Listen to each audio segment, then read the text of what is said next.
Welcome back. You're watching Fox and Friends First. Democrat Kristen Sinema claiming a major victory in Arizona in the U.S. Senate race there overnight, officially beating Republican Martha McSally.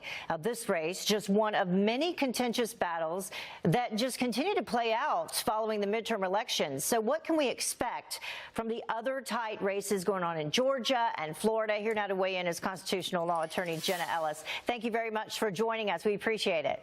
Good morning, Heather. Great to be with you. So overnight, we have, Sinema declaring victory. We have the situation going on in Georgia, still continuing in Florida. What has all this done, just in general, to the integrity of elections, in your opinion? Yeah, well, the public trust in our element of democracy within our constitutional republic has been severely undermined. And the fact that this is 2018 and we still have these types of very hotly contested races that have the ballots that remain to be counted in these types of recounts, it's really severely undermining the public trust. And it's amazing to see that where there's a recount in these types of very close races, the outcomes always trend Democrat. Now, that really raises a lot of skepticism, and I have to say that Martha McSally is, I really think that she's handled this with class rather than being like most of the Democrats who have tried to say, we're going to contest the outcome of this. She conceded, even though there is still a level of skepticism, I think, given the county there in Arizona and just what we've seen from the election. Yeah. We'll see what happens in Florida. We're looking at the video right now that she posted with her, I assume that's her pet dog, actually congratulating Sinema on the race. In terms of Sinema's win itself, though, it's historical because she's the first woman to win there in Arizona, the first female state senator, but she's also the first Democrat to hold a Senate seat in the state since 1976. So is there a message that Republicans need to take away from that, what's happened in Arizona? Well, no. I mean, Martha McSally was her challenger, and so if she had been elected, then she would have been the first woman. And so I don't think that that's necessarily it speaks anything about women voters.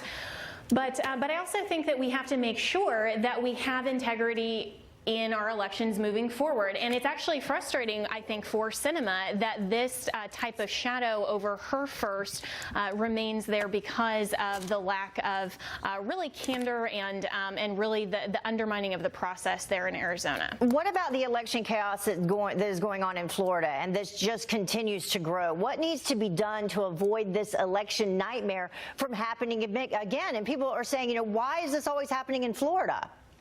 Yeah, well, two things really need to happen. First is that we have to have accountability for people like Brenda Snipes, who are in office, who have had such a track record of absolutely not following election law and procedure there in the states. We have to make sure that states are following their own elections. Constitutionally speaking, the way that we elect our representatives and senators within each state is given to the states, and so that's why we see such a diversity in the election processes. But the second thing is we have to also look at why the focus is on the federal elections and the very tight swing of power and the overreach of the federal government.